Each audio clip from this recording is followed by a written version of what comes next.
Warning: the following broadcast contains strong opinions, playful antics, and controversial topics causing off-the-rails fun. Chances for being offended are higher than average for sensitive people. Viewer discretion is not advised. Live a little and have some fun.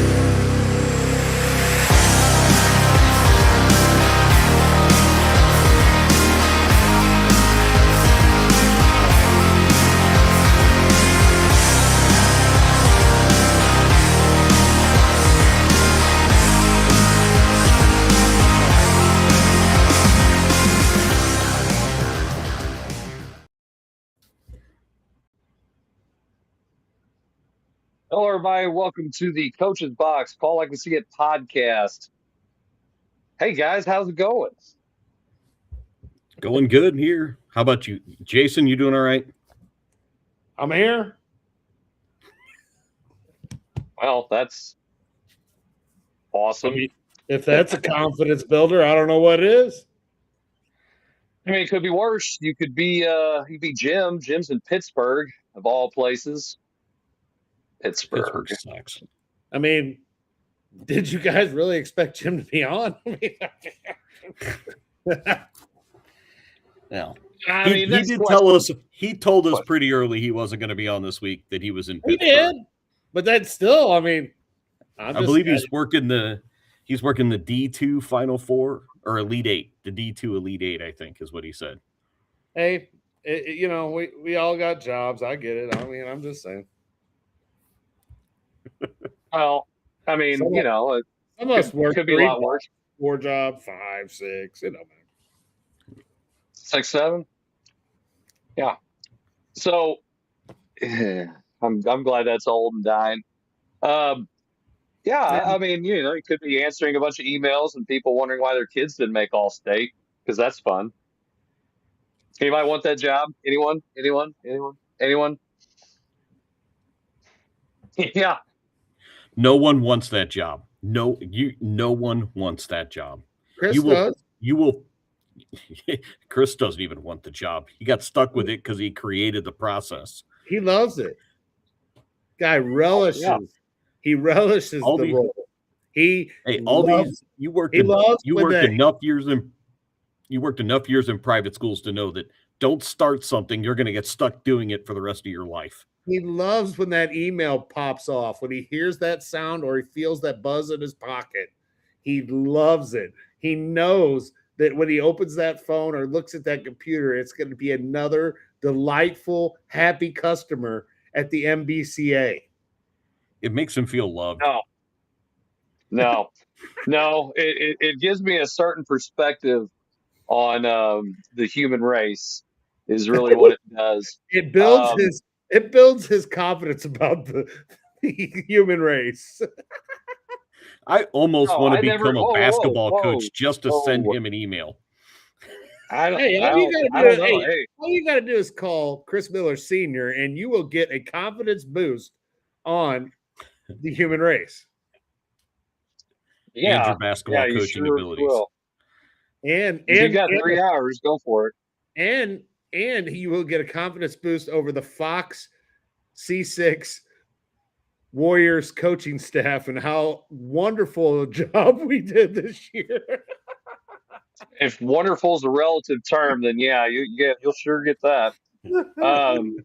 Oh man,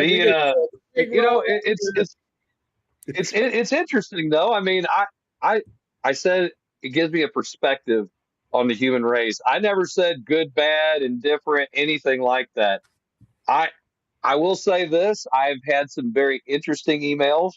I have people who are appreciative because they think this is the easiest process that we've had. Everybody thinks that their kids should have been All-State. I will say that. My only thing to anyone who ever sees this, who has a question about it, everyone's an expert in their area, and everybody who's a coach thinks that, if you have a really good player, thinks their kid should be. I thought I had an all-state player. He played 4 years of jury. He wasn't. I thought he was pretty good, and he didn't make it. So it is what it is. He never made all state. No. Wow. Well, okay. Yeah. And I'll be honest with you, I never held a grudge.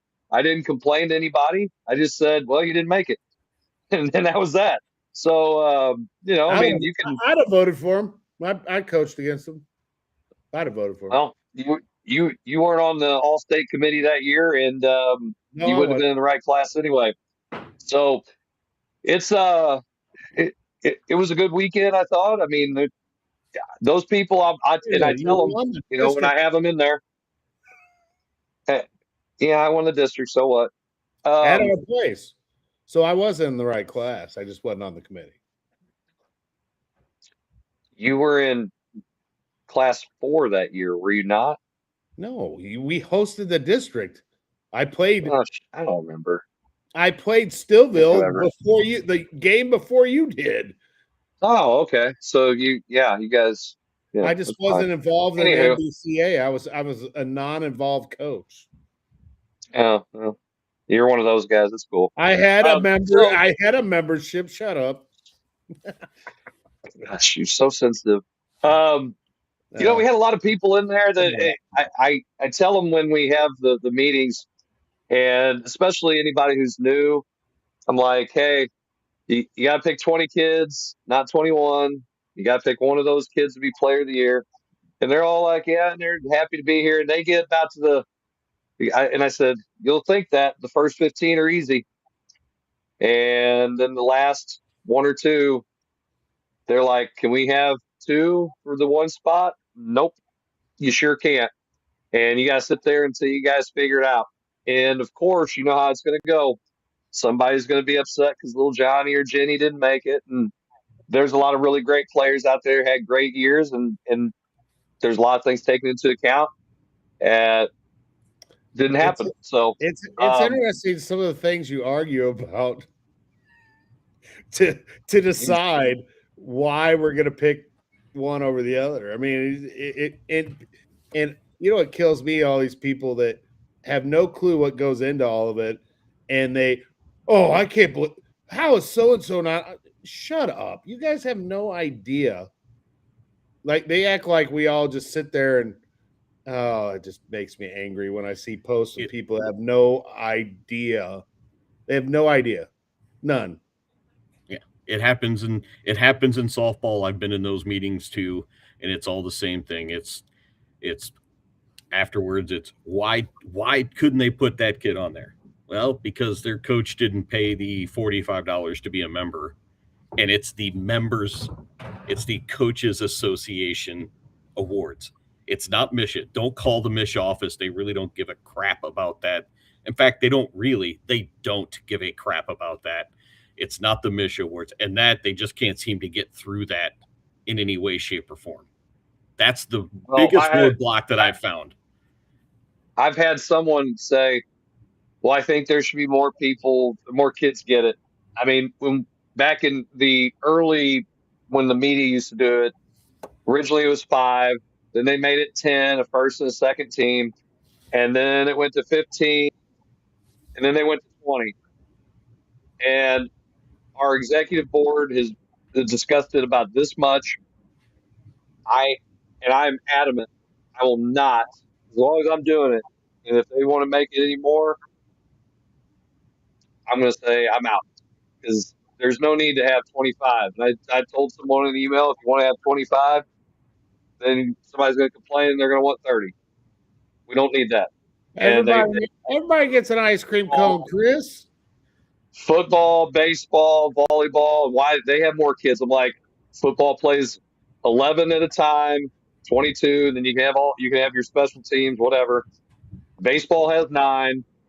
Softball has 9. You can take your flex hitter, DH, whatever. So you can have 10. Volleyball has 6. Basketball, you can play 5 kids at a time. So that's why we're the most restrictive, because 5 kids at a time. Well, Sorry. This year in softball, we had an issue that came up, and we ended up not distinguishing between first and second team in our all-state because right before, it was either right before or right after the all-state meeting, and they had the teams selected. A district in one of the classifications came forward and just kind of in passing said, hey, I don't think the district used the appropriate method to select team. Instead of doing a vote like we're supposed to do within the district, they just decided and said, hey, the winner gets 4 kids, the second place team gets 3 kids. And so but then we have to rank kids in order to go on first. So this is your top infielder 1 through 6, so that you can't take a lower kid over a higher kid. So it's really, the district has to get it right in order to move forward. And if they don't, it kind of screws some things up moving. So we just decided and said, since that district messed it up, all the kids are all state. There's no first team. There's no second team. We're just because we can't go back and redo the whole thing. We're just naming everybody all state and not distinguishing between the two. And it actually worked out kind of well in that sense. Well, we don't have a first or second team anymore. And I'll be honest with you, thank God. I can't see anything good happening in today's age where someone didn't get first team and they got second team. You're just all state. You got all state. And when they say, well, is it first or second team? You're all state. That's it. Even with all district. You're all district. There's nobody who's this or that. No. There's no honorable mention. You're just either you are or you're not. You're in or you're out. You're in or you're out. That's it. I'm happy with that. And I think we have. I would like to fix some things, change some stuff, but we're about as good as we can probably do it. Although I do always welcome better ideas. Whatever process. Sorry, go ahead. No. I was just saying what I'm always looking to improve and make things better. Yeah, I remember when you went through the whole Google form process, and you and I looked at both of those to see what would be the way to. Any process you have has to be scalable and repeatable. And if you try to change too much, it becomes unscalable and unrepeatable by 70 some odd districts. So you have to be able to find a way to do that. Yeah, if you don't get it right at the district level, it doesn't work moving forward. No, it's easy.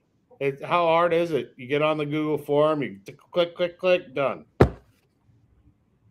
Yeah, Jason, you would think it's just that easy, but some people can screw up a Sherman tank in a sandbox because they can't read. I will say this: that is probably my number one biggest complaint of all time. Just effing read. Just read. Don't ask something that's already been put out there in print. Just read your damn email. That's it. Half of your questions would be answered if you just freaking read. When you piss and moan about the kids not doing what they're supposed to do, and you turn around and you don't do it, that's the problem. So, practice what you preach, do what you're supposed to do, and all problems are probably going to get taken care of right there. Yeah, it's hard. Yeah, it's hard. I don't read my. Yeah, I read my NCAA emails. Yeah, I was reading earlier this week. Google Form in the near future will start to have modification allowances, so you'll be able to have the question read to the person that's answering those things. So they don't have to read. So many jokes I can't say on here. You can just have it talk to them. So I'm gonna have a modified. It's gonna be modified for my IEP. You could if a kid has to have a question read to him. Google Form will allow that question. You might even be able to have it done in your own voice, where you speak the question. Awesome! You can have it's like an audio question. Voice. It could be Jason Jarvis' voice, and you can hear my voice. That would be awesome. Even Google has a new voice. It's Jason Jarvis. Oh my gosh! Can you imagine how many people would pick me? Oh yes. No one. No, no one's not picking you. I know, but hey, but It's not happening. yes, so I get that. like a dream. Chris, you were there. How was the Final Four? Were you there both And weekends? yeah, it was. Oh yeah, I'm. Talk about what did you do over your spring break? Hell, I was in Columbia. Um, I think the first weekend there was. I'll be honest with you, there was only really a couple of good games. Um, there were some really dominant teams in class 2 and 3, boys and girls. I mean, the Principia games look like really competitive. What did someone say would probably have been the best thing for the other team I'm to sorry. do? Was that too? I'm sorry. Was that? Instead of getting beat by 50 or whatever it was, the question that was posed was, what would happen if you just showed up to the game, you walked over where they have the trophies, you pick up your trophy, And just get your walk off? medals, you take some pictures and say, hey, we're just going to go ahead and take off. So they're like, what would happen? I said, well, they lose 2-0 on a forfeit. So that's a heck of a lot better than getting beat as bad as they did. And then it's in the record book. You lost state championship by 2 or 1 or whatever they mark it. Yeah, and a lot of people. I mean, Principia. We discussed them the last time we had the show on the girls' side specifically, and they won the state championship class 3. The boys won in class 3 as well, pretty handily over Miller Career. There's a lot of discussion about them and what they're able to do in comparison to other schools in the state and even other private schools in the state. And well, why are they class 3? And it's because of the rules of the multiplier. If you talk to Coach Blossom, he would love to play up and play in a higher class. And it's not possible with their enrollment based on the championship factor.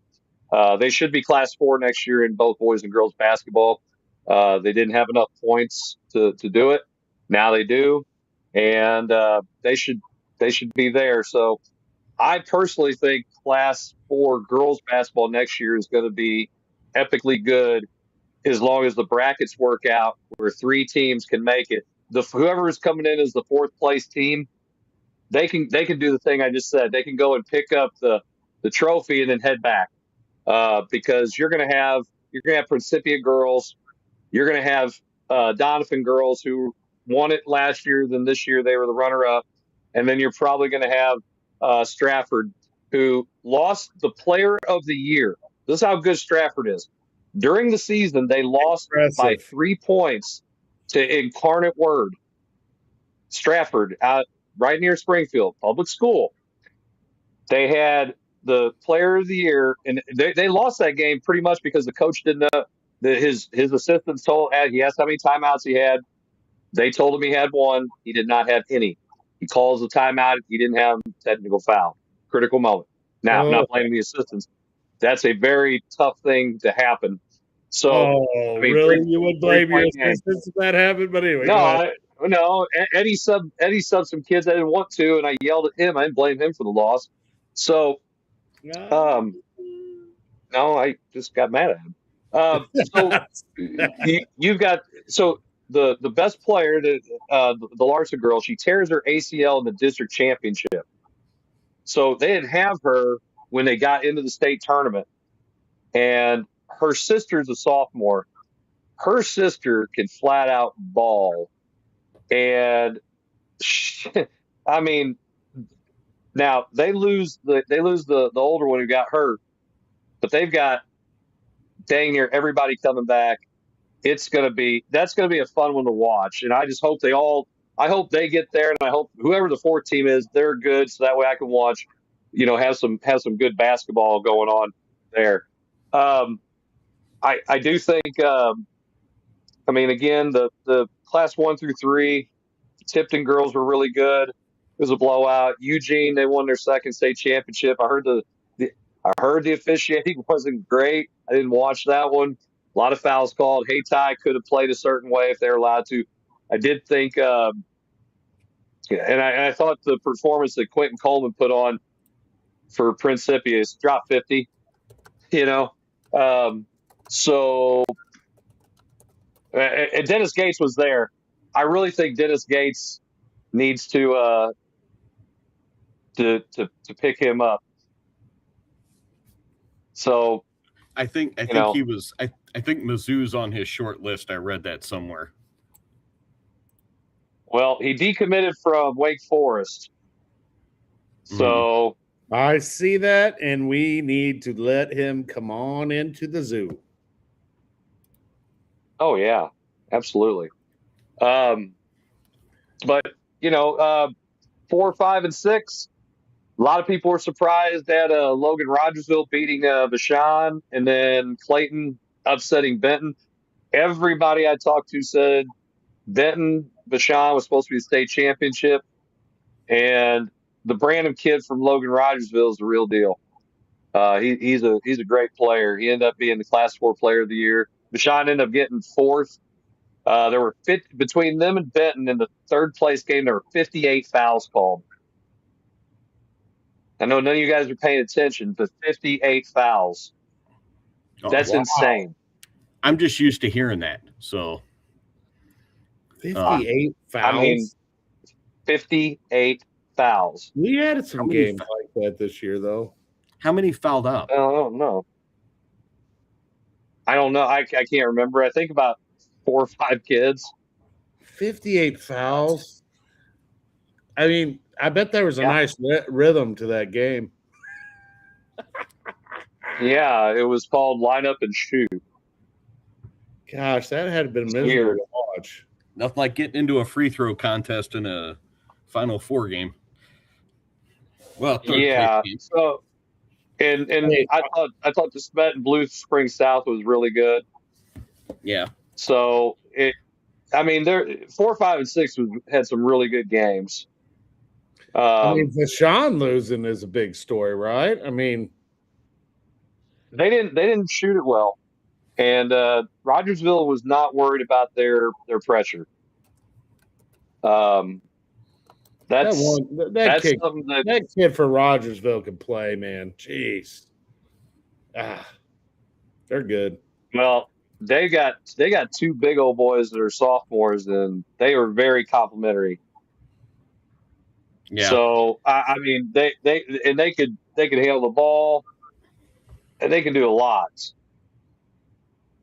So, if you're wondering why it's kind of like sporadic right now, we've got some technical difficulties here because we're supposed to have maybe 1 or 2 more people on, and we're not able to pull them in right now. So we're trying to do that in the background here, just a little bit.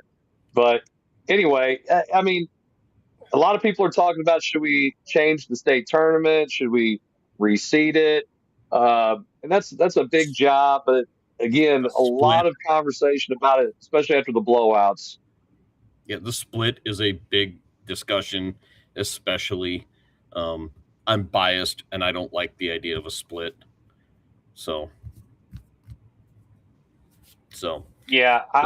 Jason, what's your thoughts on splitting public and private?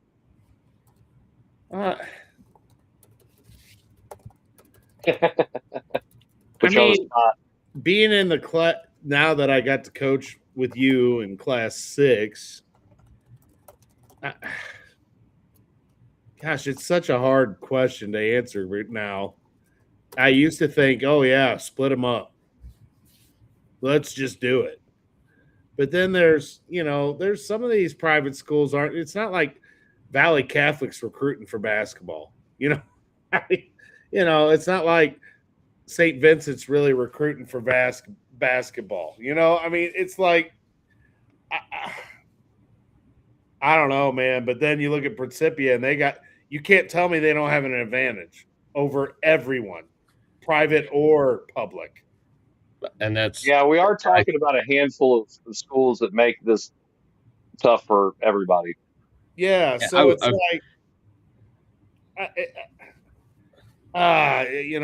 like, and we went to a couple private schools and played, and we look around at their facilities, and I'm like, we can't compete with that. Our Fox's gym cannot compete with some of the gyms we went and played at some of these private schools. I mean, it's not even close. And you can't tell me that's not an advantage. That's a complete and utter advantage. And in St. Louis, there are kids leaving public schools all the time to go to these other schools. You can't tell me that kids don't go to CBC or to Chaminade or to these other schools to play sports. They do. And so it's so hard to, yeah, it's so hard. And I'll take part of both of your discussions that you just talked about. And yes, Chris, it is a subsection of the private school thing that I think you're talking about. But and then take Jason's when he talks about facilities. I don't think you can put, even in our sense at Pius, our facilities up against Herky's new gym is way better than our gym that we've got over at Pius. And the facility, wait till you build one. I mean, are you going to build? You guys are going to build a football field. You're going to build a soccer stadium. You got a great baseball field you just built. I mean, it could be better. I'm still saying, but they're not the flashy type that you're looking at with the turf and anything like that. And our track is, if we have the new football stadium with the track is still several years away because we just don't have the money to outlay for it. So I think it's a subsection of what you're talking about in those senses. Yeah, and Pius Pius is not comparable to Chaminade and St. Vincent. St. Vincent's not comparable to those other. That's what's so hard to. So you separate all the private schools, and then there's not enough private schools for multiple classes in a sense, because there's less than 70 private schools now. That's one classification. There's St. Pius is a perfect example. Do you really think that every coach of Jefferson County didn't want to play them anymore? No, that's a bunch of crap. No, and I can say that now. I don't coach in Jefferson County I do it at Crystal, but you're going to tell me that all these coaches didn't want to play St. Pius anymore? No, that was people above them that made those decisions. So it's so hard it's a hard question. There's other unintended consequences that would come from a split, that you pull those 70 some odd private schools out of the equation, and it changes your classifications. That lowest or that biggest, what used to be a class 3 school, a big class 3 school, might now be lumped in with a bunch of class 4 schools. So no longer are they the big fish in their pond. Now they're the medium-sized fish with a bunch of bigger schools. And that's not much, and do they lose what advantage they had there with that? Why would private schools stay part of MSHA if they're not included? There is a theory that they would go and form their own association, and then it becomes the wild, wild west of whatever they would want. You kicked us out for this reason? Fine. We'll go do it ourselves, and we'll do it our own way. So there's other unintended consequences that I don't think are fully thought through in this. Well, I think the argument people are going to have with that, Kevin, is there's private schools already doing it their own way. Public schools are already doing it too. I think the best right now, and I'm with Chris, is the open division at the top. Is you have an open division, and then you have however many classifications that you have, and you have certain schools at a certain size and or other schools that want to be part of it can go be part of it and be part of the open, which I think both Principia teams would want to be part of that open division, and they can go up there and play in that division. And then that would come with advantages that you would get by declaring to be part of that. What that looks like, I don't know, but that would be part of that situation. Yeah, I'm a fan of that. Yeah. Class 6, we're definitely public schools in Class 6, like Seckman and Fox and others, would be a big fan of that. Good, go get some of these schools into that open thing. Go. Well, apparently we lost so much enrollment. I didn't realize this. We have a chance of being Class 5 next year. Fact. So Vianney went in their district and going up to 6. That might be good if we end up 5. I don't know. I do think it fixes a lot of the problems with the public-private debate if you have an open division and you put because Kevin's right. And I know I've been at Pius, and my work with the NBCA allows me to see a lot of stuff with other schools. It's the haves and have-nots. There's a lot of private schools that they don't have the facilities or they don't have the resources. They're just kind of basically there for really for the kids, just outside of public school education. A lot of really good private schools, small ones. They're not looking to be big, but they want to be a part of Michigan, give their kids something. It's a very interesting conversation. So, I mean, it's we probably should wait and kind of see what comes about on the basketball advisory after they meet, and see if there's any great ideas that were thrown out there, and hopefully they end up on the ballot. Who knows? But I think we did have. I mean, at least we had some good basketball games for the second half, or for the second Show Me Showdown. But it really wasn't for the first.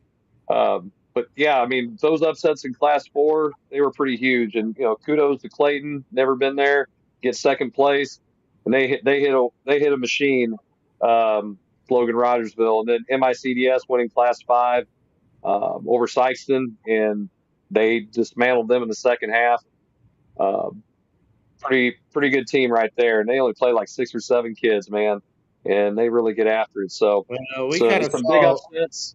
We kind of saw Clayton up close, so we kind of. I mean, got a little taste. Yeah, we got a little taste of what they were about, and I was surprised that what happened leading up to them getting to where they got to, but good for them. I mean, Oh yeah. Maybe next year, the Warriors can run up there and get up to Columbia. Or wait, it's not in Columbia, is it? Where's it going to be next year? What? Is it going to be in Columbia next year Final again? 4? Yeah. Yeah. Yeah, okay. All right. Well, I don't know. What are we doing? Are we taking a field trip? I didn't know if they were switching it up or some crap. I thought there was the choir is going to go sing the national anthem. The Valley Catholic Warriors going up there? No. The Fox Warriors under the great tutelage of Chris Miller, man. Oh, our choir went up there and sang at the Final 4. I thought you maybe meant something like that. We got a long way to go before we can get up there. Yeah, I'll be positive. I'll be positive. I'm positive our kids need to get in the damn gym or go home and work on some stuff. If they're watching this, they're doing something wrong. Get your ass off the couch, your phone, pick up a basketball and dribble it, shoot it, do something, because we need to get better at it. So there's my message to them. Let's not pull any punches here. I was trying to get Chris all, that's why I did it. Whatever. Yeah, good for you. All right. When we come back, we're hopefully going to work out some of our technical difficulties here. Kevin, I think we got a pop-up blocker or something that's not letting this happen. But when we come back, we will talk some college basketball. Well, I don't know. And we'll talk some college basketball, and we'll see, see if we can get everybody else on. You're watching the Coach's Box.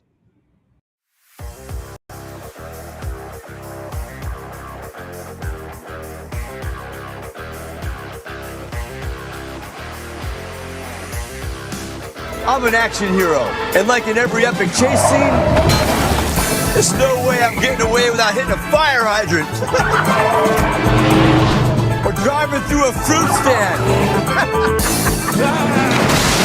1, 2.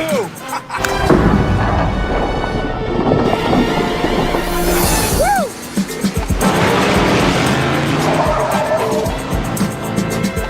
Looking good. Road closed? Not today.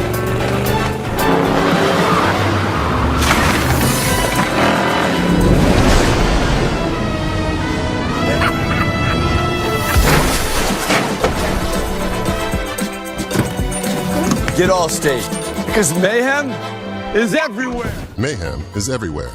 Are you in good hands? It's Between Takes with Daikin and Dave Mars. Cut. All right, next set up. Hey, Dave, we got another question about energy savings. And this is a good one. Yeah, efficiency is so important. Didn't you just talk with Daikin about this? They said energy efficiency is the key to a happy marriage. She gets the temperature, I get the savings. Good to know. I'll tell them to check with their local Daikin dealer. All right, back to one.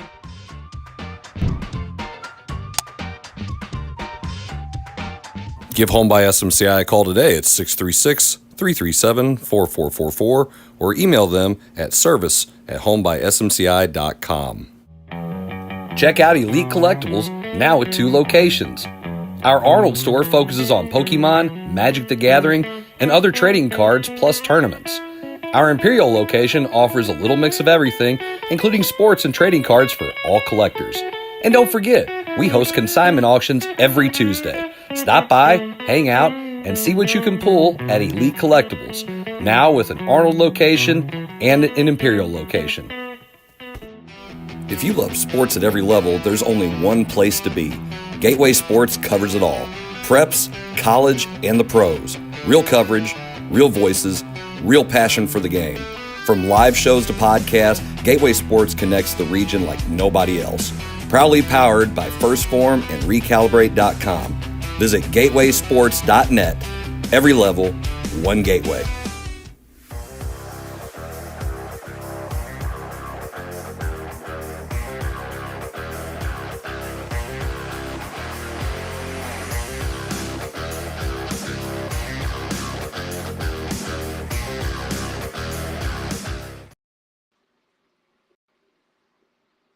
All right, everybody, welcome back to the Coach's Box Call Like We See It podcast.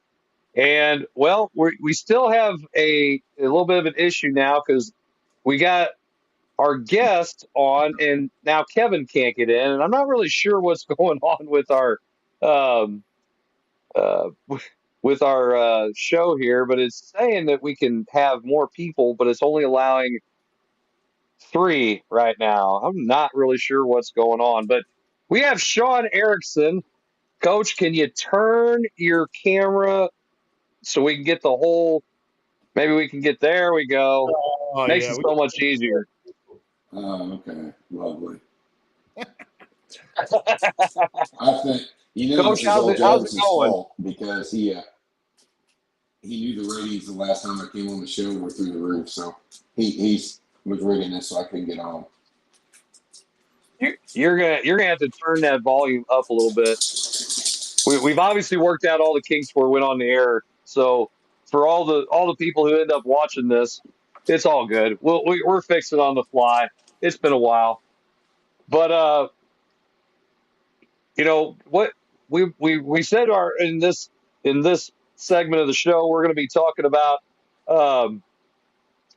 college basketball. What's your thoughts so far on the NCAA tournament? If you got the money, you're going to win. I mean, can you not hear me? Not real well. Oh, you're not real well. I'm switching.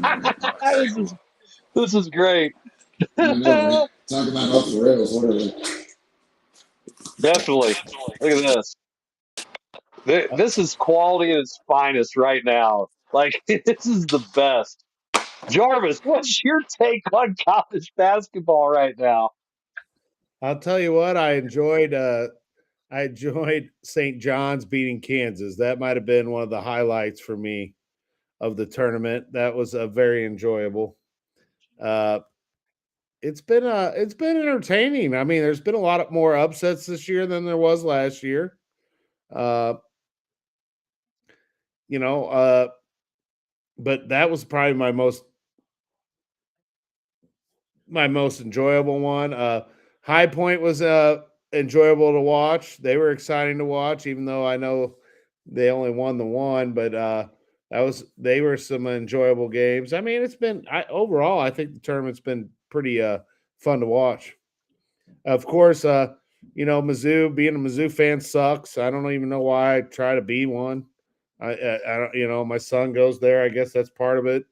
I did pick Arkansas to win it all. My daughter goes there. I don't know why I picked Arkansas, but I just did. But Being a Mizzou fan sucks. First round again, gone. I don't know. It's been good so far, I think. Sean, you got yourself muted. You might want to unmute yourself before you start talking. There you go. All right, Can you let's see hear if me this now? works now. No, that's Can you Oh hear me man, now? it's so much better. Yeah. Jeez, what? Off the rails and then some. I'm down at the train station now. If you get the Yellowstone reference. Absolutely, absolutely do. What's your that Jason hit it right because it's really hard to be a Mizzou fan. I mean, I love going and listening to Coach Gates at the clinic. I think I would play my ass off for the guy, and they just haven't had the success. And now people are starting to, the natives are a little restless. Let's just say. Your thoughts? Well, this is what I would say. I think they had a flawed team from the start. I I think they thought agree. they were going to be. I think they thought they were going to be able to shoot it better than they were able to. I will give Coach Gates credit in the middle of it. I thought he made some adjustments and changed their style to fit the players that he had. But I think going forward into the offseason, he's going to have to find more shooting. And he's going to have to find a 5-man that can score consistently with his back to the basket and actually hit a free throw. I mean, those would be the things that I would look for from a just a if I were the general manager standpoint trying to build a roster. I and having had inside access to the program, knowing, the year before when they had Bates and Grill that could stretch the floor, they scheduled so hard. Everybody knocked their schedule in the beginning of this year. I think they scheduled right for the team because last year I thought they front loaded so hard that they got to the end of January and they hit the wall. I think if we would have had the team in the middle of January, in March last year, I think they would have been at least a second weekend team. But I think, it's all those things that the common fan doesn't understand in terms of, when you're playing as a team, the grind of a season, and sometimes that you've played so many high level games, and they had played a ton of high level games even before they got into the SEC last year. And I think at some point, the mental fatigue of that, not just the physical, the mental fatigue of so many competitive games, I think got to them. Now, this year, I think they thought they were going to be better in terms of their shooting ability.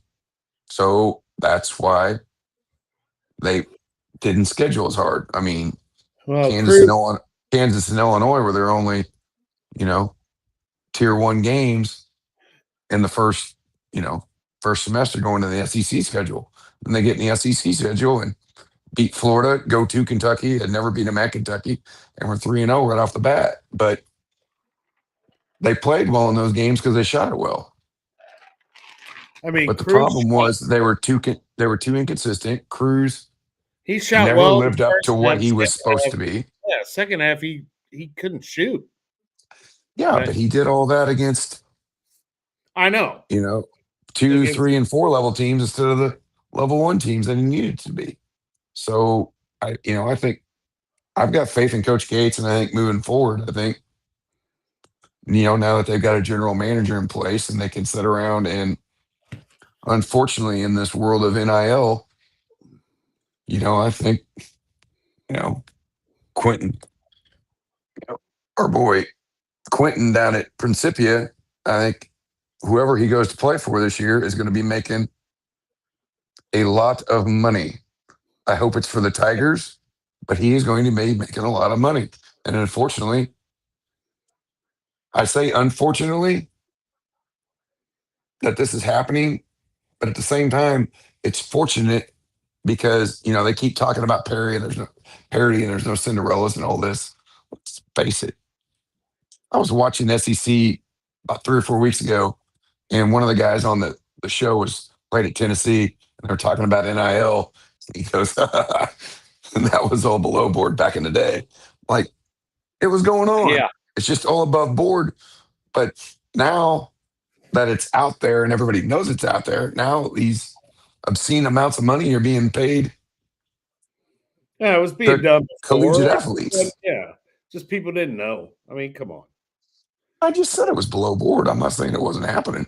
Well, I know, but at the same time, I think it's, rumors going around Columbia last weekend is that a group of influential basketball boosters, not Mizzou boosters, are like, we're going to do everything we can to get a national title at the University of Missouri. So who knows what's going to happen? It's going to be interesting to see how, the next month with the portal and everything plays out. But Harvey, going your back, thoughts? Do you think Ant's gone? am I thinking Ant's gone? Yeah. If you would have asked me before the SEC tournament, I would have said yes, but he came back and played a lot better, especially, he was better than T.O. in the tournament game. So, and he sounded more like he was coming back in the tournament games than I thought. I was like, maybe this, he won't. This is the whole thing. Like, and if it's the one thing, having been around the program as much as I have with my access as being the assistant director for the Coaches Association, is that as much as college basketball and college athletics in general has turned into a transactional process, I do think Gates has used it, even though, depending on how long he has these kids, he's turned it into something transformational. Those kids love him. And even the guys that leave, it isn't something where it's like, oh, you didn't pay me enough money or this or that or the other. Like, they care about those guys, even if they leave or whatever happens. So in terms of Ant, I don't know.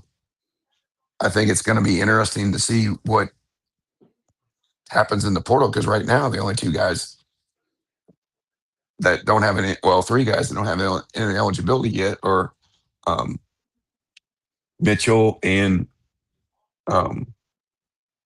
Phillips and Cruz, correct? Yeah.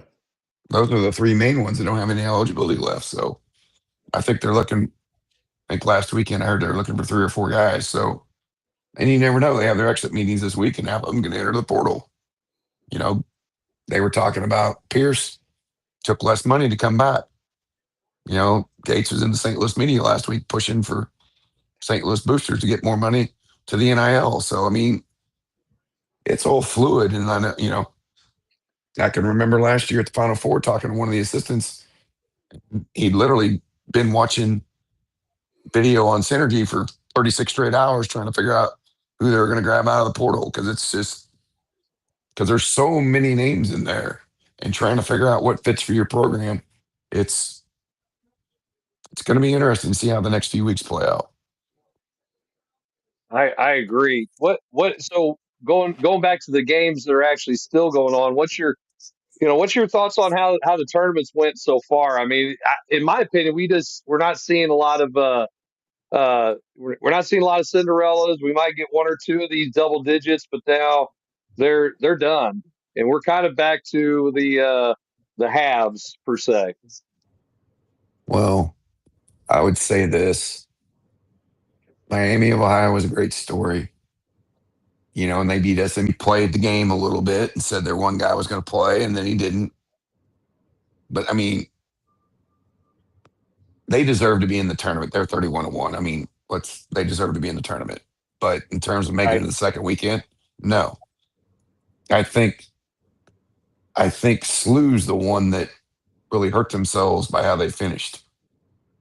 If SLU finishes how they should have, or even say the officials don't mess up that call in the A10 tournament and call a technical foul like they should have, and they win that tournament, you're looking at them being a 5 or a 6 instead of what they were, and have to play Michigan in the second round.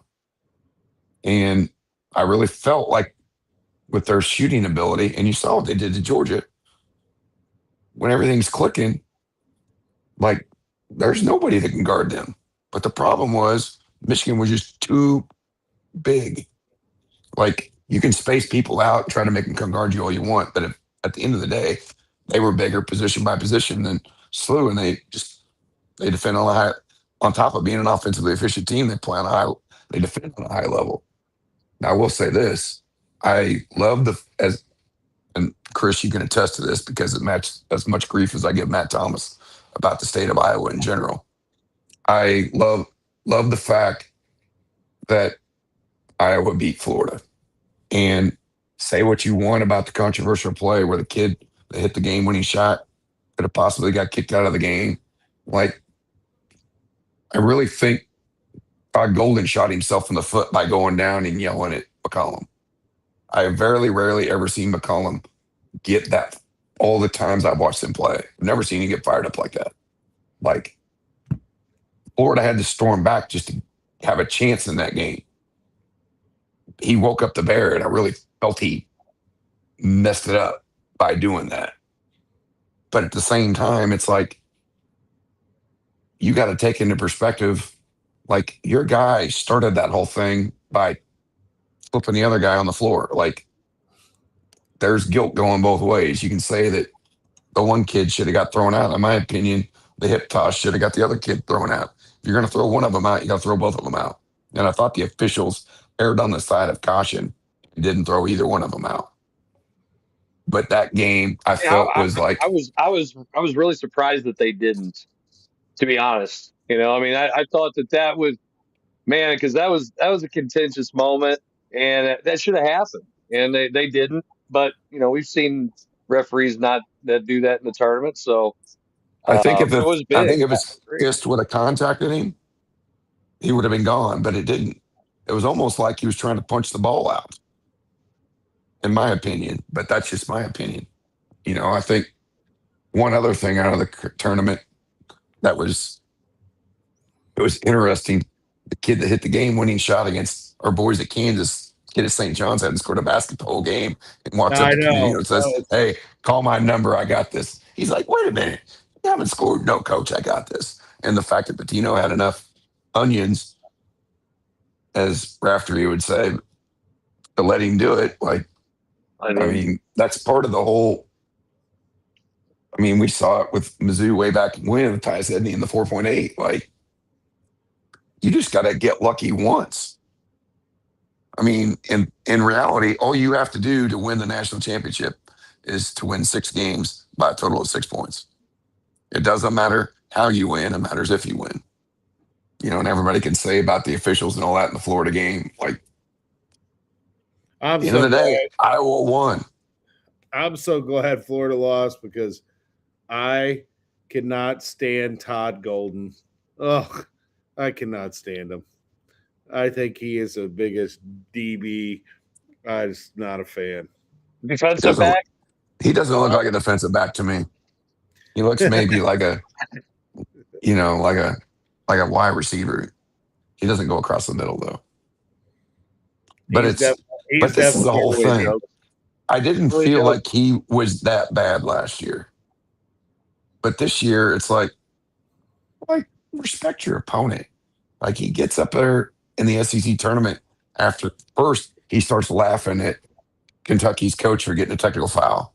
And then on the post game, well, we should have beat them by 20. They haven't led for 1 second in the 3 games that we played them.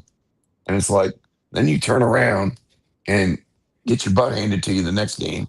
And now you're all mad and get the technical foul. The other team's coach didn't laugh at you. Like, you brought some of that stuff on yourself.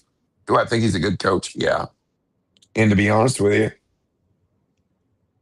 if you listen to the post-game comments about their analytics, the team messed up. They were trying to foul. They were trying to foul in that situation, and they whiffed. Sorry, guys. I got to make sure my alarm doesn't go off. I'd hate to mess up the middle of the show with a nice alarm. Time to go to bed. It's alarm. It's all right. Well, our show has been pretty messed up with our glitches tonight anyway. It's all good. So, I mean, yeah, we're trying to talk to our chat support here, and they're wanting all this stuff. I'm like, I'm in the middle of something here. It's crazy. Trust me, I talked to him for about 30 minutes trying to get on here, so I'm not a real fan of him right now. So, but I'm going to be interested I'm going to be interested this weekend to see if Texas can pull off another win. They were streaky. Like they would play games where they'd lay an egg, and then they played a game like the day against Missouri where they just shot the living daylights out of it. And I'm trying to go on my list here. I'm trying to act like I'm prepared. I pulled up ESPN because they're picked out of the 16 teams. They're 16 out of 16 according to Jay Billis. But I believe it's the Pope kid. Like he's a pro. Like he can shoot the living daylights out of it. And that big kid, however you say his name, Volkaitis or whatever, he's averaging a double-double in the NCAA tournament. Like you just knows. You'd have told me 4 years ago that Terrace Reed would go for 32 and 27 in an NCAA tournament game. I'd have told you you're crazy because I thought everybody missed the boat on him because they were trying to make him a back to the basket player instead of a face-up player because that's what he was in high school. But Danny Hurley got him going, and I thought in the second round game, they got limited a little bit, but I'm going to be interested to see what happens in round two or around the Sweet 16 game with UConn and which team shows up. That will be like if they get past that one and get to the Final Four, like that. Imagine Early getting 3 championships in 4 years. You think he can't walk into a room now? Like, who knows? But they got it. It's hard to say. They got a senior that's been there in Caravan. He's got 2 titles, but one of the guys they're depending on is a freshman, solo kid. I don't know. He was really bad Sunday, so I don't know what's going to happen in the Sweet 16 game. It'll be interesting. The one I'm interested in, the biggest one I think, is St. John's. I think St. John's could legit get to the Final Four. I think they can beat Duke. That's just my personal opinion. What do you think, Jarvis? Well, I had Duke losing, but to Kansas. So, yeah. So, Miller, let me ask you then, since he doesn't know what the hell he's talking about. Well, I just wanted Duke to lose. I hate Duke. But I hate Kansas too. So, go St. John's. Oh, well, what exactly are you wanting to know that I would know? My bracket looks like the meme of the dumpster floating down a flooded street while it's burning on fire. Well, I'm going to tell you right now, I quit filling out brackets. And I quit filling them out because, especially if I did it with friends or whatever, I get frustrated because it's like these people that don't know anything about basketball are just picking because of mascots and all that. It's like, I'm not doing this anymore. It's just ticking me off. Like, I'm not about frustrating myself when I don't have to frustrate myself. So it's whatevs. Well, Sean, you could be answering angry emails. I just got one. I mean, as we're speaking, I should have known. Yeah. Oh, It's been there, done that. Yeah, it's fun. Jarvis said he's taking it over next year. He can have it, right? Nope. What? It's fun. I couldn't even make it to the Final Four this year. How am I going to take that over? I couldn't. Yeah, not gonna happen. Hey, it's I think we are in for some really good games the next 2 rounds, and I'd like to see if Iowa can keep it going. I think McCollum is a great coach, and I hate that he's at Iowa because I don't like any state school that surrounds Missouri, because I am a Missouri fan. I would like Missouri State before I would like any freaking school. Wichita State is about the only school I kind of actually like. It has nothing to do with their mascot, I promise. But other than that, like I hate all of them. And he went to Iowa, and that's really disappointing. But he's done a hell of a job there. I'm really curious to see if I love Kelvin Sampson. I wasn't a big fan of him earlier on. I really like him and how he coaches, how his practices, his kids play. I just don't know if they were so close. They were so close to winning it. And I wish Kelvin Sampson could give him a ring, personally, because I think he's a hell of a coach. I am rooting No, for the Johnnies. I hope they can beat Duke. I don't think they can. well, this is the whole deal. You're talking about Kelvin Sampson. He got grief about too many text messages and all that stuff. And it's like, I think you can say what you want. And, it's sort of like the same thing with Will Wade and NC State. He may be going back to LSU again. Like, the stuff was going on, but now it's above board. Does that make you a cheater at the time? Yeah, it does. But in terms of Sampson, like, how are you supposed to, the constraints on the texting with players, how are you supposed to develop relationships with players and decide whether they're fit or not if you can't talk to them? To me, that was asinine on the NCAA's part. But at the same time, you have to follow the rules. It's a stupid But rule. no, that's neither here nor there.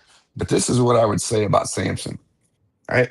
And Pitino's been this way for a long time. And I think it's even more now. And you can love him or hate him. But speaking in terms of Kelvin Sampson, I think Kelvin Sampson is old enough and he's not worried about losing his job. And what I mean by that is he doesn't need the University of Houston. They need him. So he's going to do it his way. He's built a culture on tough kids that want to play his way. I don't think he gets enough credit as an X's and O's coach. He's a very good defensive coach. I think he's just got a bunch of kids that are going to run through a wall for him. And that's what he had last year. I mean, I was at the semifinal games in San Antonio, and Duke had all their dudes. And sometimes it's about being in the moment. Like, I'm watching all these tournament games. Somebody needs to teach these guys how to break a press. And that was the semifinal game. When I tell you I was in one of the end zones and I'm on Houston's bench side. So I can see Duke throwing in the inbounds. And I'm like in the third level. I got an okay seat. It's not like right on the floor.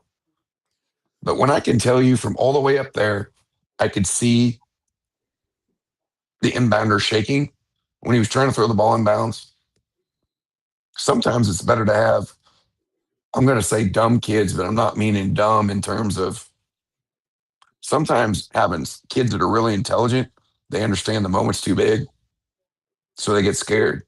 And then you got kids that have no fear or just don't realize the moment's as big as it is because they look at it as the next moment instead of the moment and don't get scared of the moment. The Duke kids got scared of the moment in that game. And it says a lot to, what Houston's about. They weren't ever going to give up because they could have legit gave up in that game. Yeah. I think that's kind of what we have going on with St. John's too. I mean, what I love is the fact that Pitino he hit a low, when he left Louisville, and he was kind of a little bit disgraced, and now he's on the upswing, man, and he is everywhere on social media. People love Rick Pitino again, and he hasn't done anything different. Obviously, the other stuff. People are human; they make mistakes, but man, as a coach, I mean, what I love is all these old school coaches are still in it. And these are the guys that everybody questions. Well, here's a clip of them just screaming at their kid and cussing them. And that's not how you coach kids. That's how you get results. Really? What, you don't think that still works with some of these kids? I mean, what are you talking about? It obviously is working. That locker room scene of Pitino with him just ripping their ass about, is this what you learned? Is this what your parents taught you? He's just ripping them, man. I'm like, oh, I wish I could do that. I could do that. This is the problem with social media, though. I don't know if you guys saw this in the women's NCAA tournament. The University of Maryland coach, Marcia Freeze, is I right in saw it. her girl's grill. And you don't have to know, like, I can read her lips just because she's saying it in a demonstrative tone. I believe in you. We need you. I believe in you. I mean, look, they were on TMZ today talking it all out. The player and the coach tell them what happened and to like leave us alone. Quit over analyzing this. Like deep down, kids want to be coached. It's when the parents get in the way. You know, I was talking to Yes. a coach today that coaches college, but he coaches another sport. And you know, I've told many a person, I will never coach high school sports again because of the parents. And he said, and he's probably 20, probably 15 years younger than me. And he said the same thing. I don't think I could go back. No, you can't. Like, it's like, and I tell people this, like, it was starting to get bad. And then COVID happened. And all these parents stayed home with their kids. And all they were trying to do is get their kids to leave them alone and try to make them happy. So they would leave them alone. Well, now they go back to school and they're complaining about everything. So who are they going to blame? God forbid you make your kid and hold them accountable. They're blaming the teachers or blaming the schools. And it's like, you get to that college level, it's like, and now that they're getting paid, like I was watching an announcer a couple weeks ago, and he's like, these guys are getting paid. You can't talk to them that way. The hell you can't. Like when you become a true professional, then okay. And you're playing an 82 game schedule instead of a 38 max schedule. Then you can say you can't get mad at every little thing, because if you keep getting mad at every little thing, you're going to lose the locker room. These younger kids, they need that. So they understand, like, he's been a pro. He knows what it's all about. Like, he's helping these guys become pros. He's trying to hold them to a standard, because at the professional level, they might get in your butt every little once in a while, but it's going to be like, hey, this is how much money you're making. You either figure it out, or you're sitting the bench, or we're cutting you, because if you're not producing and living up to your contract, we'll find the next person. And say what you want. I mean, Tom Izzo, love the dude. Like, he's doing the same thing. And all those guys. There's nothing wrong with that. And that's the thing. It's like, if I'm going to pay you to play here, then you're going to do it my way. And if you're not, then you're gone. Bring in the next guy. I'll pay somebody else. Bring in the next guy. Yeah. That's called, if we're talking about capitalism here, and I'm paying you and you're an employee, you're 1099 or whatever the hell they make them in college, because they're independent contractors, then by God, you're going to do what I need you to do, or you're gone. Real simple. Not a big deal. And I think when universities start saying, here's the clauses you have to abide by for these NILs, make them sign contract or whatever they do, and make them hold them accountable more. You make the coaches have a little bit more power, but the people who already have that power, the guys that are, the Caliparis and the Patinos and the guys who are like, listen, I don't care, you're going to do it my way, you're gone. It's going to make things better. We're paying them. It is what it is. I can have beliefs on it all day long. If they're not going to pay them on top, they're going to pay them underneath. So it doesn't matter. Pay the kids, be done with it. I'd rather be above board, as you said in reference earlier. So that's the world we live in. They might as well just go ahead and just say, like you said, you're playing 38 games. You're not playing 82, but you're working for the University of insert name. You're doing it my way. I'm in charge. You're the player. You don't like it, you can take your $4 million, not playing hard ass and sit on the bench. I'll play the walk-on kid, and they don't care. I got to get more out of you. Here's the one problem with it, and hopefully one of these days somebody will figure it out. And I'm so tired of Jay Billis saying, well, if coaches can move, then players can move. Yeah, coaches got buyouts in their contracts. That's the big thing going on in North Carolina right now. Which big name coach are we going to get, and how much is it going to cost to get him here, because we're going to have to pay his buyout? These kids are on 1 year contracts. I mean, or they agree to a contract and they get out of the contract. Take, for example, the quarterback that was at Tennessee, left and went to UCLA because he wanted more money and he hadn't done anything to earn the money, for one. Two, he'd signed a contract. Like, if we're trying to teach these kids how to be pros and allow them to make money, then there has to be pro consequences to them making that money. Like, if you sign on to go to a school, unless the coach gets fired, they shouldn't. And you have signed an NIL, you shouldn't be allowed to get out of that NIL. You should have to honor that NIL. And quite frankly, I think they need to be multiple years with buyout clauses in them. That's just my personal opinion. No, it's like that. I agree. Yeah, the D lineman from Mizzou that left, and he's now going to like his third school or whatever. He owes like the guy from Georgia or whatever. He owes Georgia money, and then he go back to Miami now, I guess. Yeah, I mean, you're not going to hold these kids accountable, or it's NIL stuff so out of control right now. It's insane to me.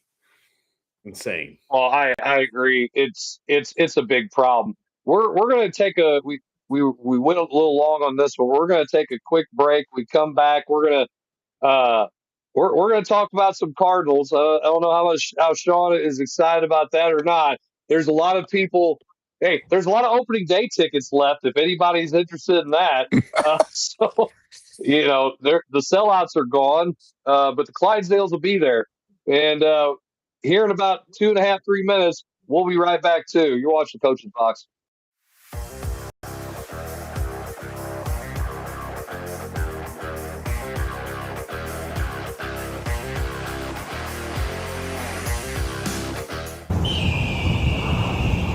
I'm a big rock. And while you're down there posing for pictures, I'm seeing the bigger picture from up here. And this little birdie's telling me it's time for this rock to roll. Photo bomb! And if you don't have the right insurance, this can really flatten your savings. Awesome. So get Allstate, save money, and be protected from mayhem. Yeah, like me. Mayhem is everywhere. Are you in good hands? On average, heating and cooling account for around 40% of your energy bills. Introducing the efficient Daikin Fit, a revolutionary HVAC system for ducted homes.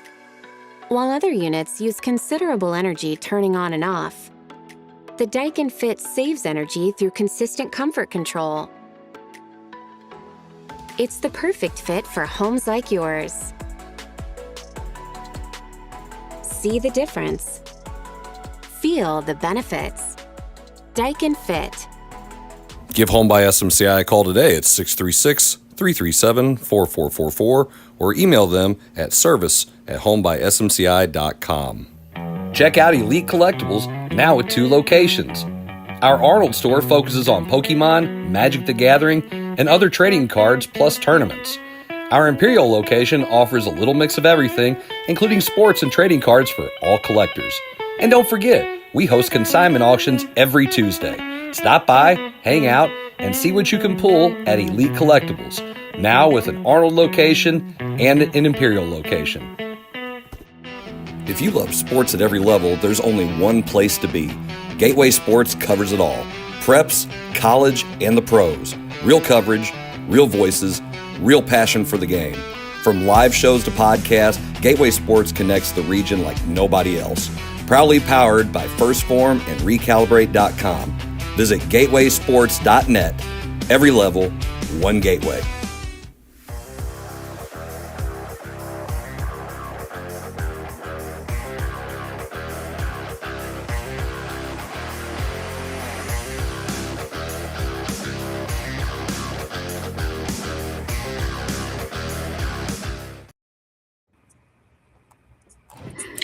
Hey.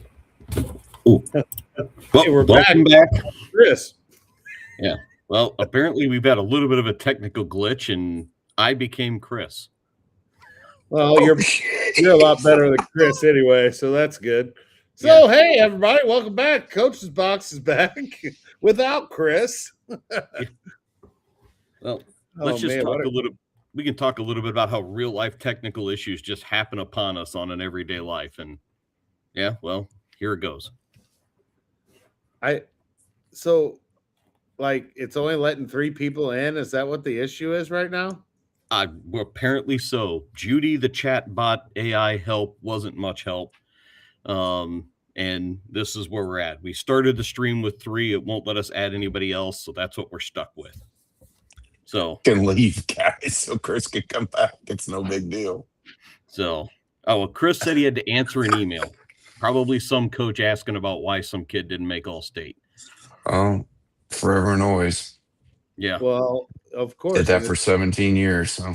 And it's Chris's fault that they didn't make All-State. Yeah. Well, yeah, because the system's flawed. God forbid we get, everybody wants to give a participation. Yeah. Well, I said earlier ribbon to everybody that everyone should get an ice cream cone. Yeah.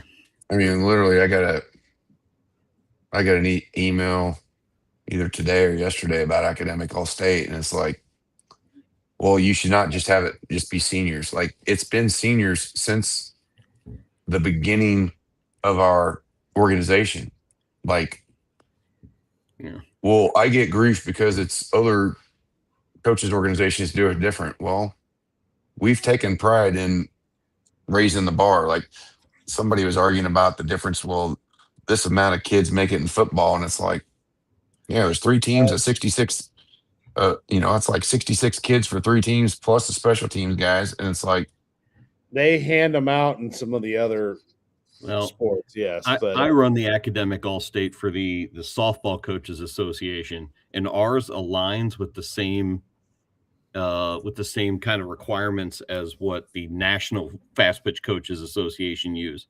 So we aligned with them because we're partners with them. So it made sense to do it that way for us. Every association's different, so they're all going to handle it differently based on what they've done in the past and maybe even what national associations do. So Chris said we were going to talk a little bit about the Cardinals. So I will say this I will start a little bit. We actually are starting the season with JJ on the roster. I really didn't know if they would or not. I mean, I really didn't know because you know how the Cardinals are and it's starting someone's clock and blah, blah, blah. But then I don't understand the 3-catcher thing and sending the guy that led all hitting down to the minors. Is it Nelson Velasquez? Is that what it is? Velasquez or whatever. Yeah. Why they kept Nathan Church, and they only kept 3 outfielders on the roster, and they kept as many catchers as they did outfielders. Because they're saying Sajasi and another Furman or whatever, they are going to play outfield too. We have 6 of the same guy on the roster. Yes, Sajasi and Fermin are the same player. Yes, you keep one of those, and you keep that guy that can hit home runs. Yes, and I don't care what his track record is. I don't care that he did. You told the guy, prove it in spring training, and we'll put you on the roster. And he proves it in spring training, and you wonder why people don't want to come to St. Louis.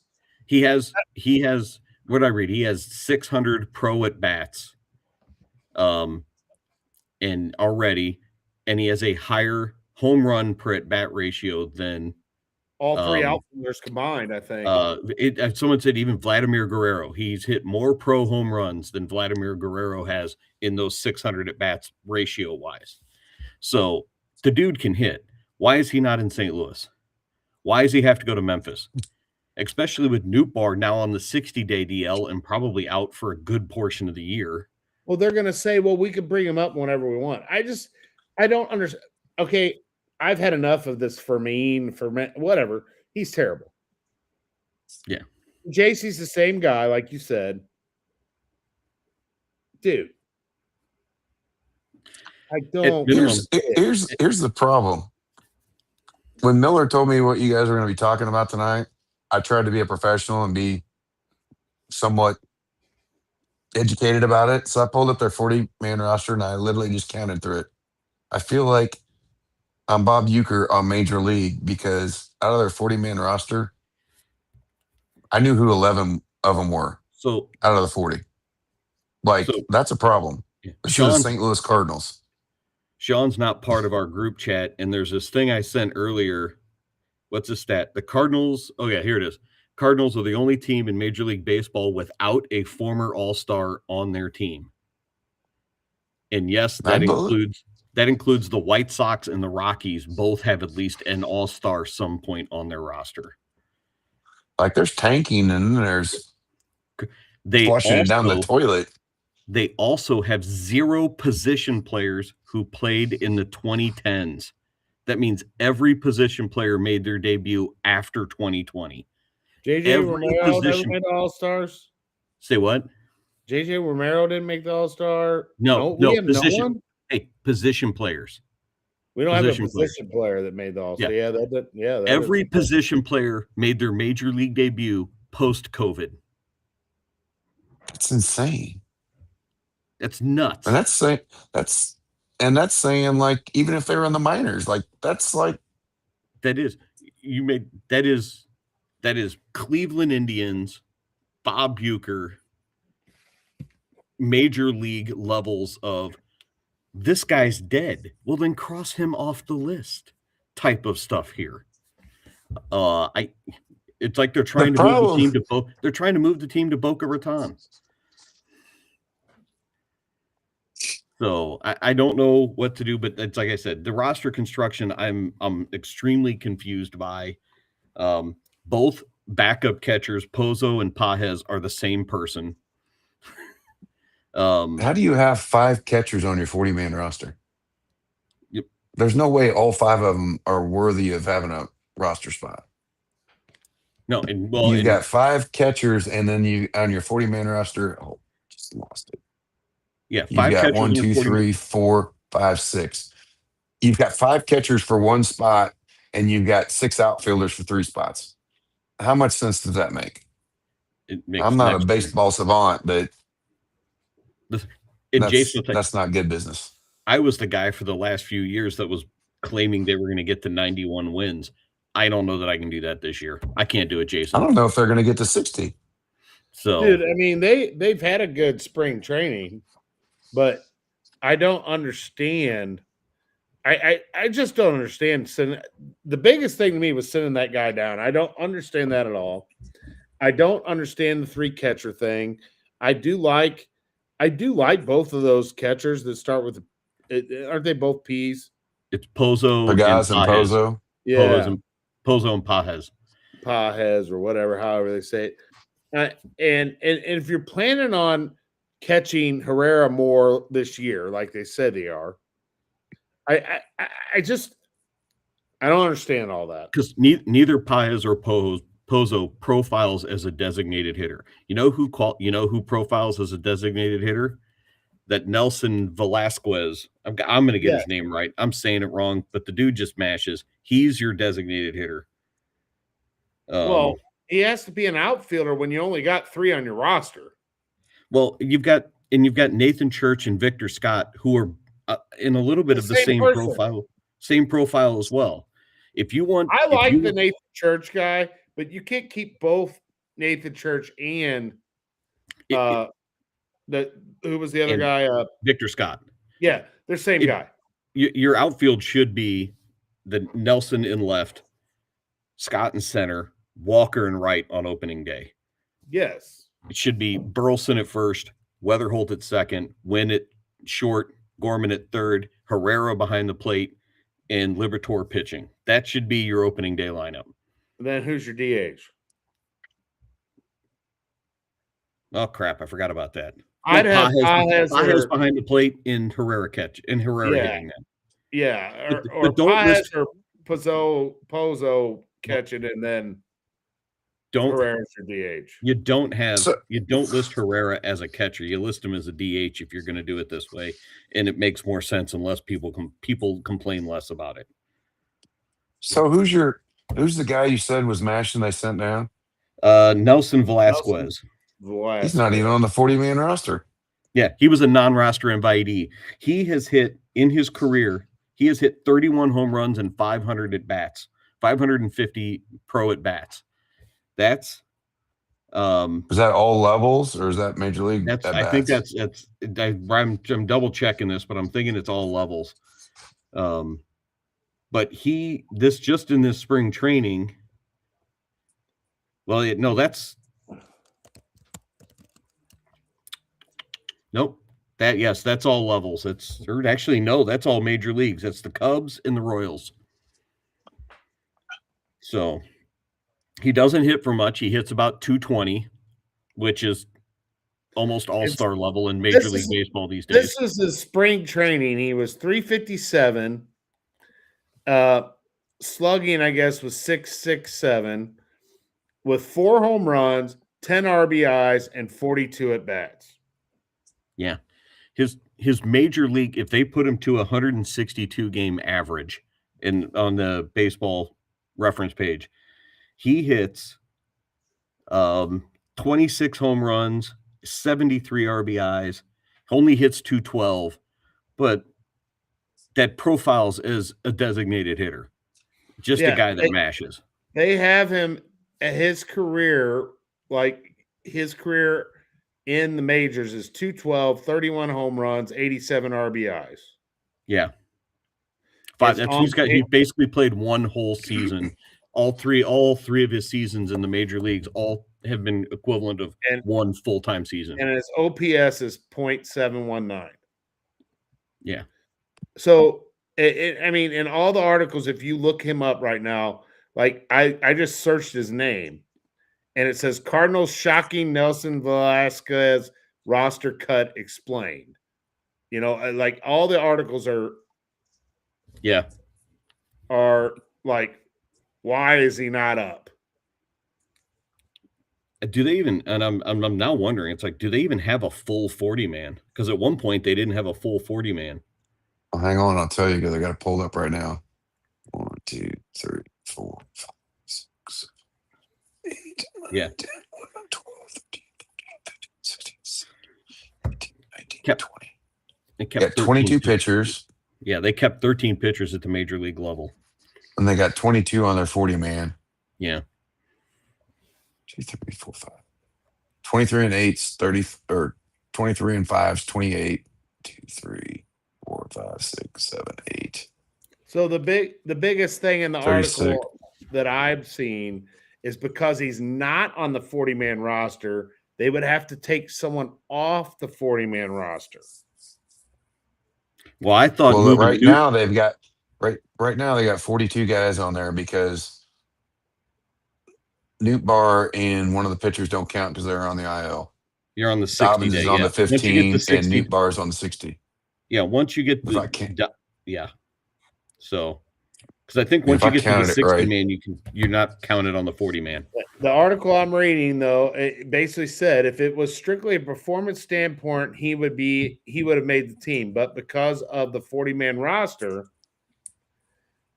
because they would have had to put someone like Sajasi or Furman, or they would have had to made a decision on someone else not to be on that 40-man roster, and then they would have took a chance. Like they would have had to left Furman off, and someone could pick him up. Well, here's what I'll say. They've got 8 infielders on their 40-man roster. Only one is playing at the minors right now. And Urias, Sajasi, and Fermin are all the same person. I feel like one of those could go. Are we really losing anything by letting one of those go off the 40-man roster? No, not even a little bit. So I don't know. That's my 2 biggest questions about roster construction, and I hope they prove me wrong, are 1, why do we have 3 catchers if Herrera is going to be catching more? It just seems like a waste of a roster spot.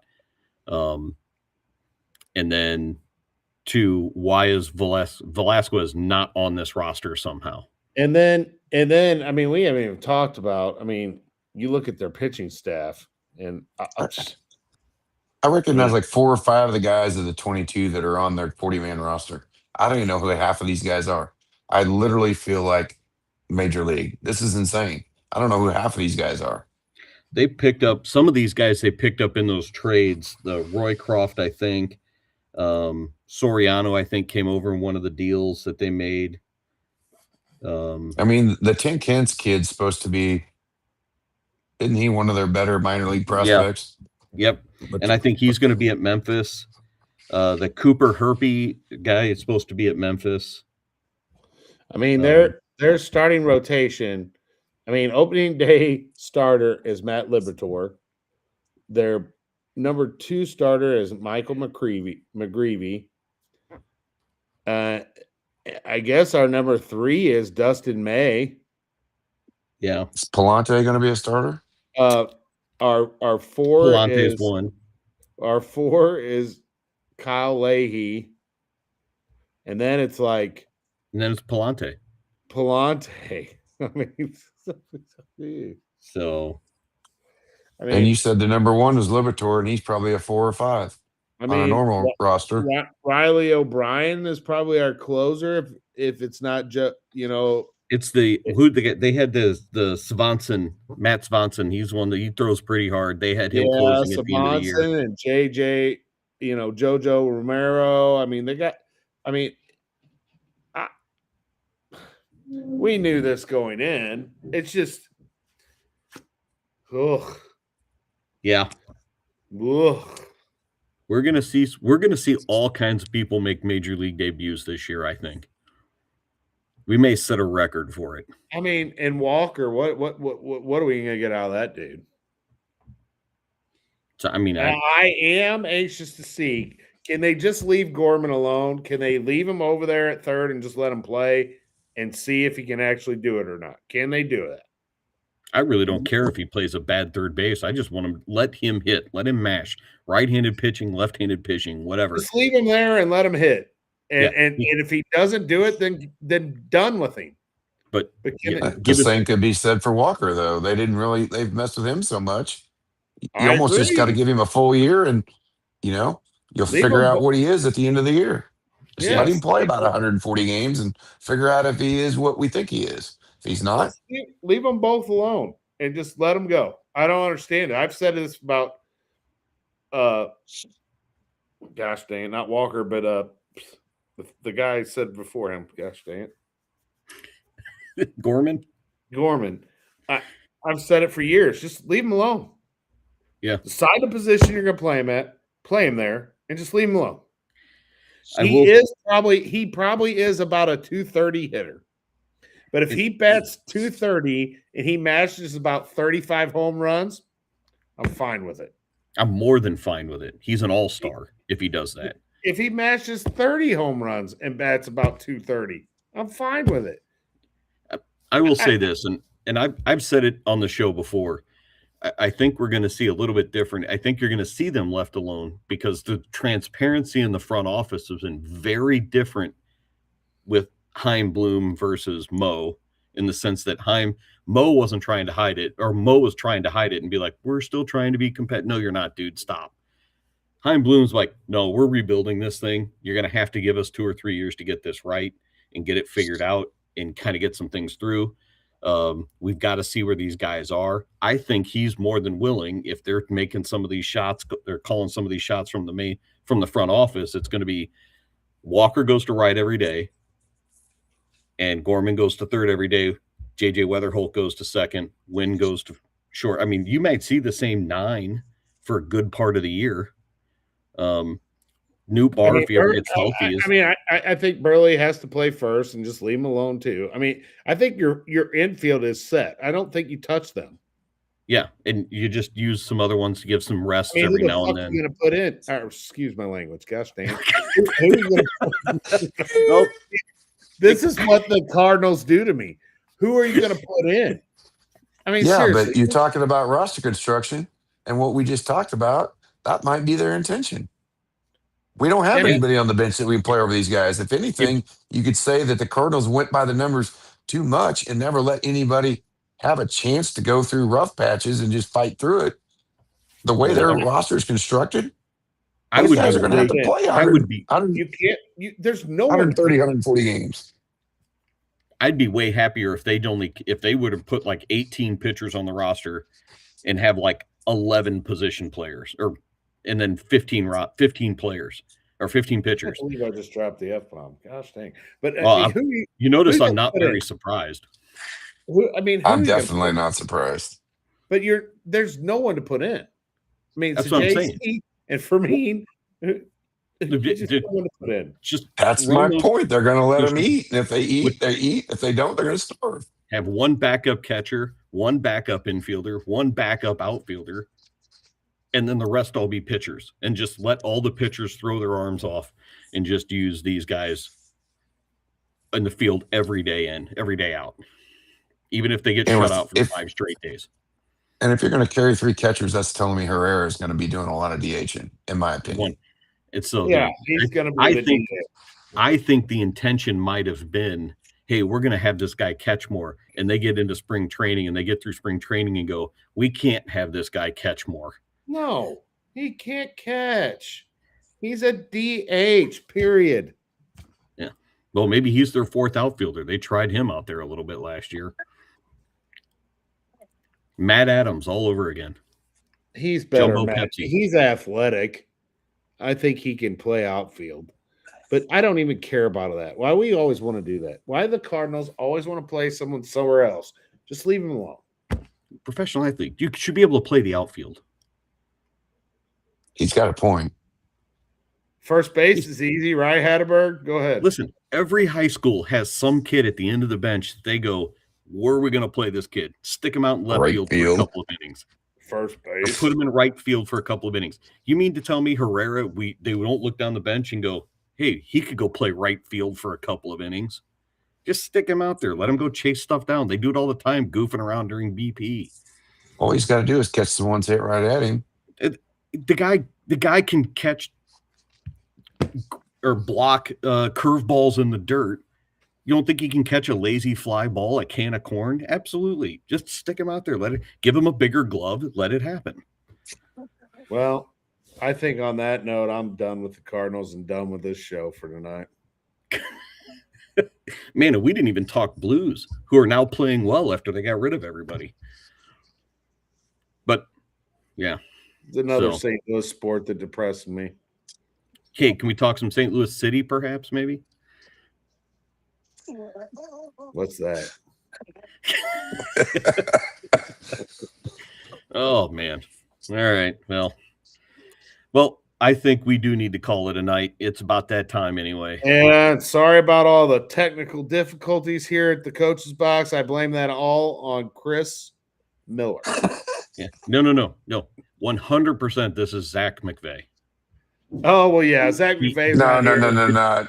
100% Jim Powers. I knew that was coming out of him. I knew he was going to say Jim Powers. And we forgot to mention Zach McVay, the JCAA middle school basketball coach of the year. So, Austin Petrie. They give it for middle school now? We did. we did on this show. Yeah. And his name is Zach McVay. Yeah. We wrote it in pen, so it's him next year too. Sean, sorry I was only with be part of for one of the segments, but thanks for joining us this evening. Hey, it's always a pleasure. Thank you, guys. No problem. Yeah, thanks for coming on. And we'll be back in a couple of weeks with episode 259. And hopefully we'll have more than 3. Yeah, Chris will get this figured out. Judy, the AI chatbot, hopefully gets this figured out very soon. So fingers crossed. You are a fan favorite of Julie, the chatbot. Judy, get it right. Judy, come on. Julie, whatever. But all right. Well, to everybody else, we'll see you guys in a couple of weeks. Thanks for tuning in tonight. We'll see you soon.